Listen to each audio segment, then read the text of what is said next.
Hello students, welcome back to Mathwise and I hope आप सब बहुत अच्छे हैं। स्टूडेंट्स, आज हमारा क्लास 10th का सबसे पहला सेशन है एंड हम स्टार्ट करने जा रहे हैं with the very first chapter of our NCERT text book which is real numbers. Okay, तो स्टूडेंट्स, हम कुछ भी पढ़ना इसमें स्टार्ट करें, हम कुछ भी टॉपिक सीखें, उससे पहले एक बहुत important information that how much is the weightage of this chapter in our board exam. तो students, you can see 6 marks, exactly 6 marks is the weightage of this single chapter alone in your final board exam. तो we can understand ये कितना important chapter है and उससे भी ज्यादा important चीज, ये बहुत easy chapter है because हम इसके जो भी basics हैं, जो भी इसके prerequisites हैं, वो हम already सीख चुके हैं क्लास 9 तक। Correct? So students, बहुत easy रहेगा ये chapter, हम easily इसके topics को समझेंगे, problem solve करेंगे and I hope we all are ready to start this very first chapter of our class 10th syllabus. तो स्टार्ट करने से पहले स्टूडेंट्स हम एक छोटा सा रिकैप करेंगे, okay? And why that recap is important because as I said, हम इस चैप्टर के सभी बेसिक्स को क्लास 9 तक सीख चुके हैं। So it is very important कि जो भी बेसिक्स हमें इस चैप्टर में यूज होने वाले हैं, काम आने वाले हैं for our topics, we will do a small recap. ठीक है, तो स्टूडेंट्स चलिए स्टार्ट करते हैं with our quick recap of the important topics that we have understood till class 9th. Okay? तो स्टूडेंट, सबसे पहले कोई भी नंबर्स के बारे में बात करने से पहले मैं आपके सामने फॉर अ क्विक रिकॉल मैं कुछ ड्रॉ करने जा रहा हूं एंड आई एम श्योर आप सबको देखते ही याद आ जाएगा what it is.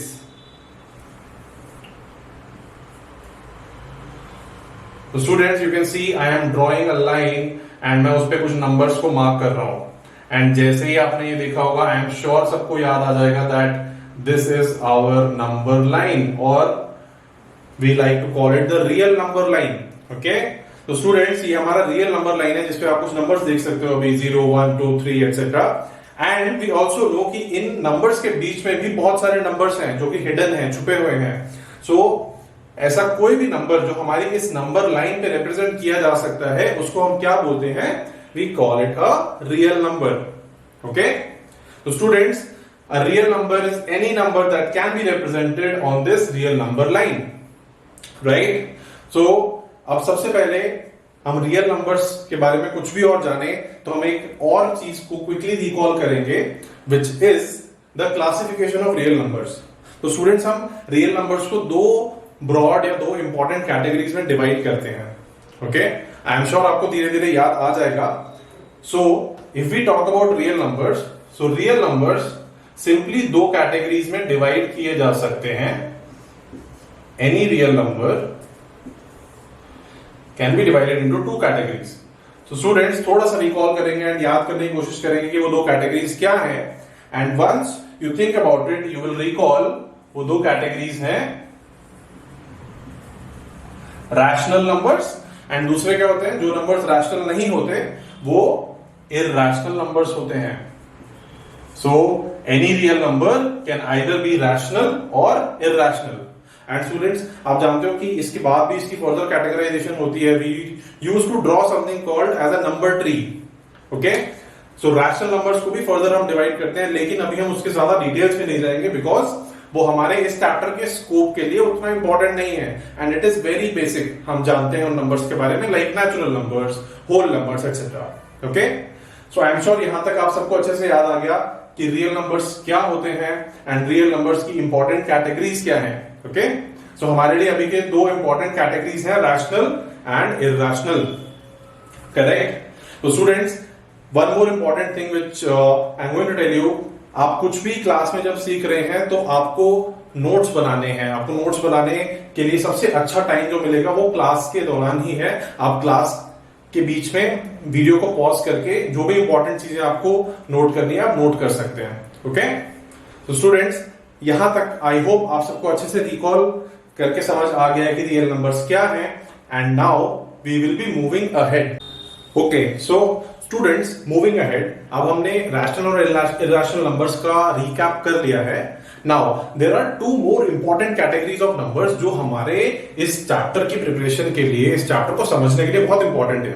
Okay, and ये दो टाइप ऑफ नंबर्स हम बहुत पहले छोटे क्लासेस से ही सीखते आ रहे हैं. सो इसका रिकैप हम क्विकली करेंगे and we will not spend a lot of time on it, but still हम उसका अच्छे से रिकैप करेंगे because it is very important.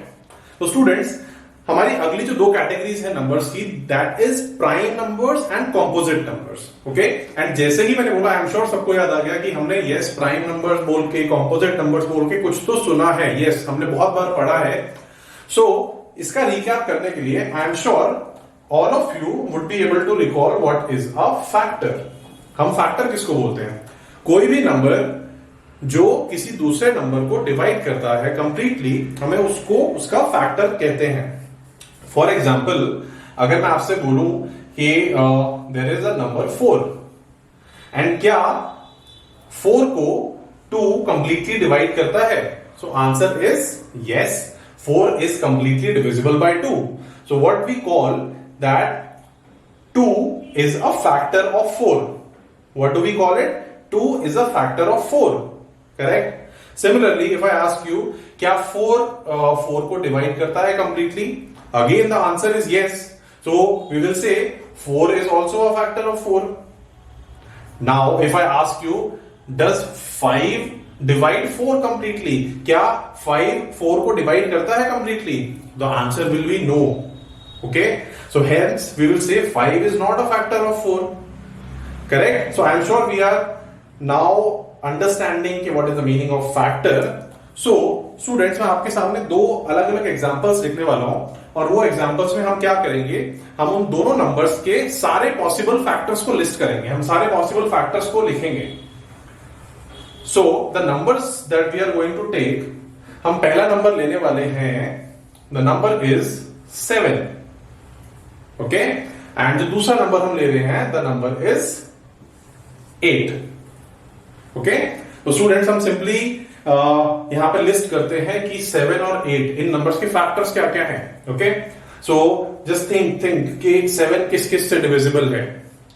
So the better way is let's start with 1 only. No, so 7 को हम 1 से divide करते हैं, तो क्या 1 7 को डिवाइड करता है completely? The answer is of course yes.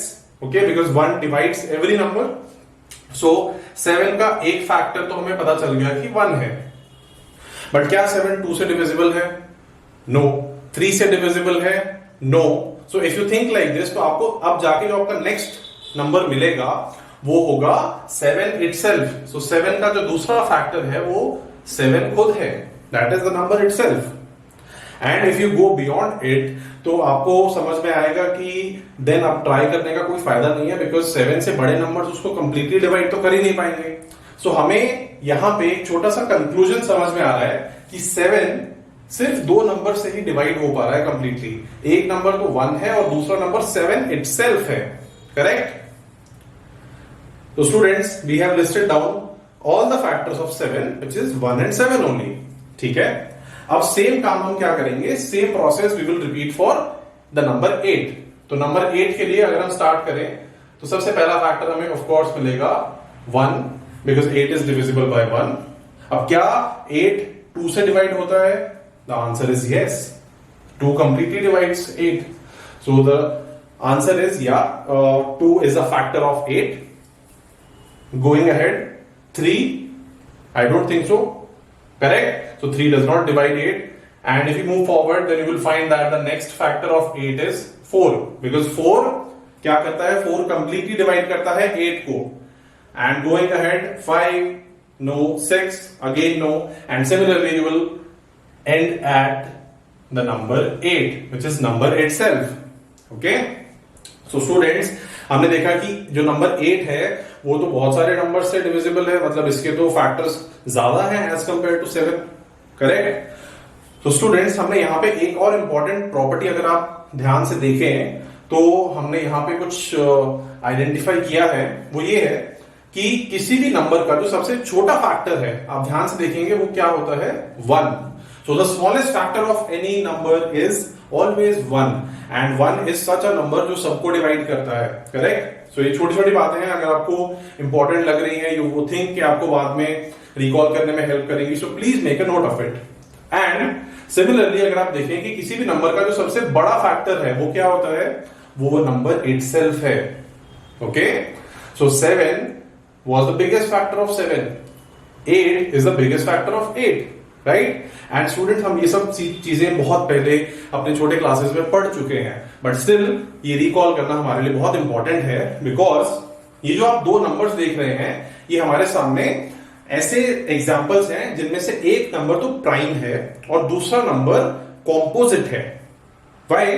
Because prime numbers का एक बहुत सिंपल सा, बहुत अच्छा सा डेफिनेशन है कि any number that has exactly two factors is called a prime number. Okay, so any number जिसके पास सिर्फ दो ही फैक्टर्स होते हैं, एग्जैक्टली टू फैक्टर्स, उसको हम क्या बोलते हैं? We call it a prime number. And prime सुन के थोड़ा सा हमें ऐसा फीलिंग आता है कि it is a kind of a VIP number, बहुत स्पेशल नंबर है ये. वाई? बिकॉज वो सिर्फ दो नंबर से ही डिविजिबल होता है, बहुत ज्यादा नंबर से डिविजिबल नहीं होता वो. Okay, so prime numbers are numbers that have exactly two factors. Okay,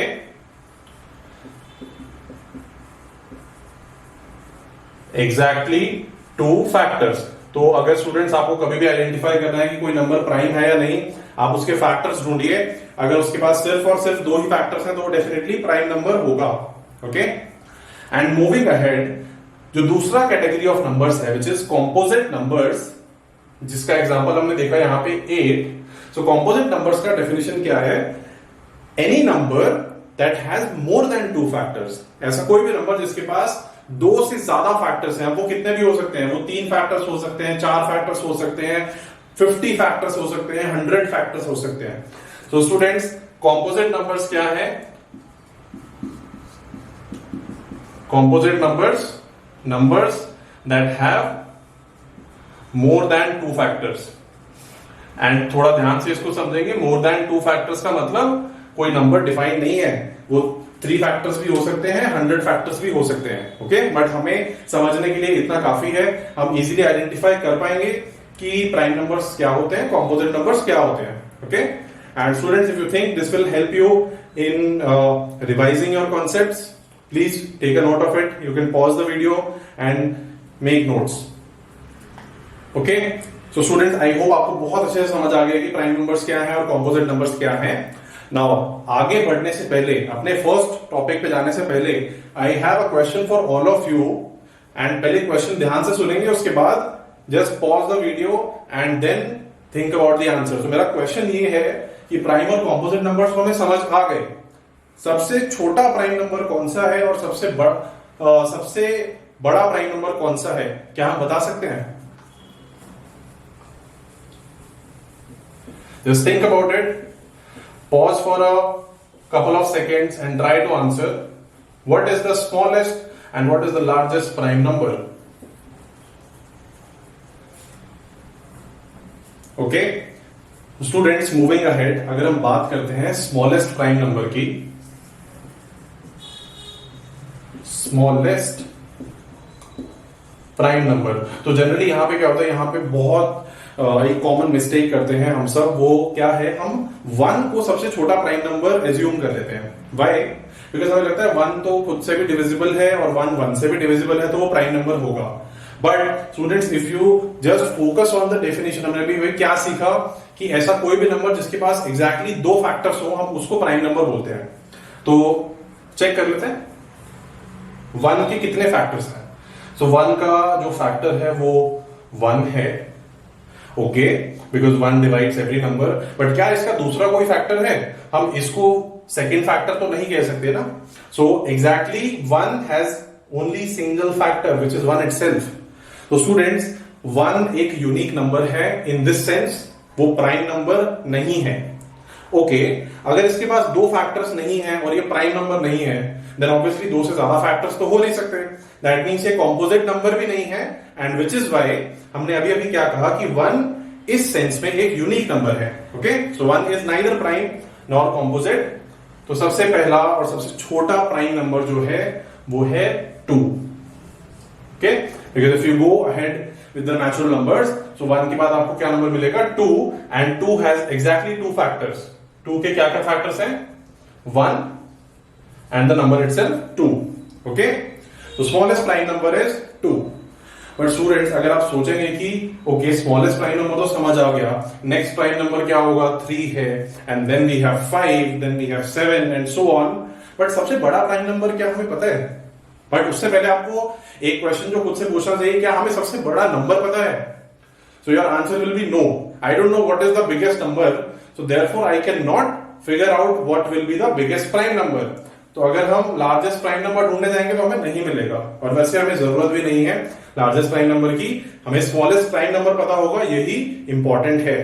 correct? Now students, the second question related to this topic is what is the smallest composite number? सबसे छोटा composite number क्या है?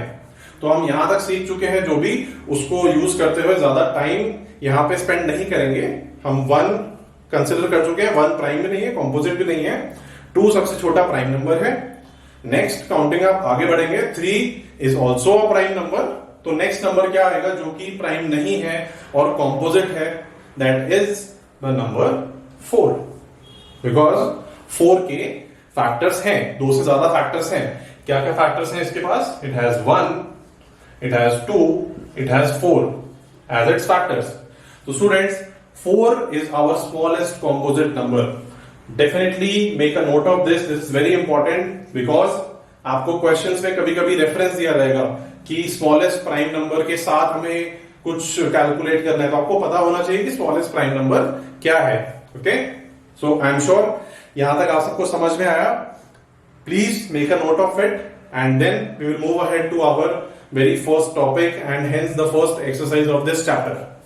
Okay students, so till now we have understood what are the type of real numbers, prime numbers, composite numbers. तो अब हम आते हैं हमारे चैप्टर के सबसे पहले टॉपिक पे, और जिस टॉपिक पे बेस्ड है हमारा first exercise of this chapter, which is fundamental theorem of arithmetic.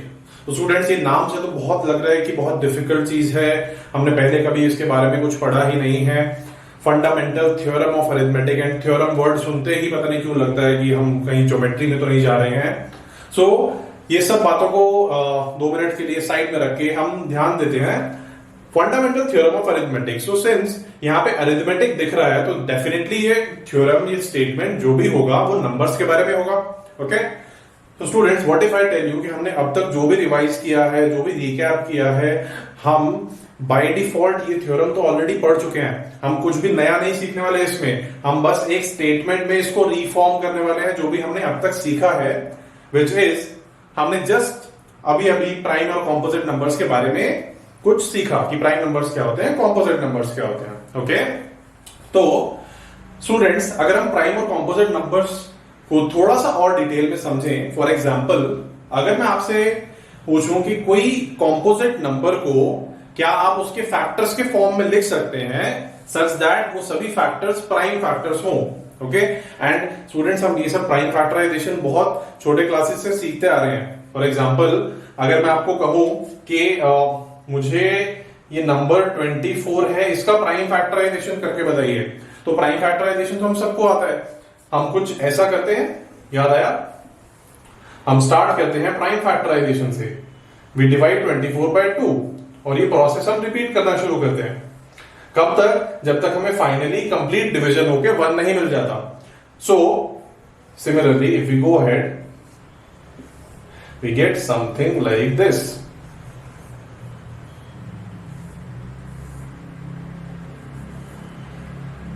Correct? तो स्टूडेंट्स आप देख सकते हो आपने 24 का प्राइम फैक्टराइजेशन कर दिया। अगर मैं आपको बोलूं कि 24 को आप प्राइम फैक्टराइजेशन करने के बाद प्राइम फैक्टर्स के फॉर्म में लिख के दिखाइए, सो ऑब्वियसली आप कुछ ऐसा करेंगे that 24 is the product of 2, 2, 2 and 3। सो हम उसको उसके प्राइम फैक्टर्स के प्रोडक्ट के फॉर्म में लिख देते हैं।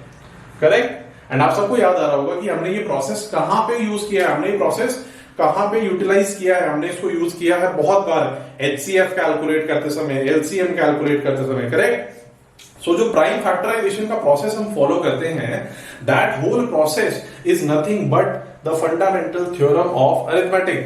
सो स्टूडेंट्स आपने देखा कितना सिंपल है, जो भी हम ये प्रोसेस कर रहे हैं वो क्या है, वो एक फंडामेंटल थ्योरम ऑफ अरिथमेटिक एक स्टेटमेंट के फॉर्म में हमें सिखाया जा रहा है। ओके, तो बेसिकली हमने इस प्रोसेस में क्या किया, हमने एक कॉम्पोजिट नंबर को लिया जिसके दो से ज्यादा फैक्टर्स होते हैं। ओके, तो उस कॉम्पोजिट नंबर का हमने प्राइम फैक्टराइजेशन कर दिया, राइट। और प्राइम फैक्टराइजेशन करने का मतलब क्या है, हमने उसके प्राइम फैक्टर्स निकाले, हमने उसके प्राइम फैक्टर्स ढूंढे, एंड देन फाइनली हमने 24 को कैसे रिप्रेजेंट किया, as a product, as a multiplication of its prime factors, right. तो स्टूडेंट्स, ये सारा का सारा जो प्रोसेस है, हम इसको ही बोलते हैं fundamental theorem of arithmetic. Okay, so अगर आपको ये इजीली समझ में आया तो हम अब क्या करेंगे, हम इसको एज अ स्टेटमेंट लिखेंगे एंड स्टेटमेंट को समझने की कोशिश करेंगे। व्हाई? बिकॉज वो स्टेटमेंट हमारे एग्जाम पॉइंट ऑफ व्यू से बहुत इंपॉर्टेंट है। कभी कभी हमें पूछ लिया जाता है डायरेक्टली कि state the fundamental theorem of arithmetic. That means आपको एग्जाम में कभी कभी ये स्टेटमेंट डायरेक्टली पूछ ली जाती है, तो आपको ये स्टेटमेंट फ्रेम करना आना चाहिए। ओके, सो हम समझ गए हैं स्टेटमेंट है क्या। अभी हम क्विकली इस फंडामेंटल थ्योरम ऑफ अरिथमेटिक का स्टेटमेंट फॉर्म करेंगे and then we will move ahead to the application of this theorem. Okay, तो स्टूडेंट्स, अब क्विकली मैं यहां पे स्टेटमेंट लिख देता हूं। According to fundamental theorem of arithmetic, every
तो स्टूडेंट, आपने देखा कि ये इतना बड़ा स्टेटमेंट जो है, ये स्टेटमेंट क्या है, ये हमारा फंडामेंटल थ्योरम ऑफ अरिथमेटिक है, but it is very simple to understand. Okay, तो क्विकली समझते हैं।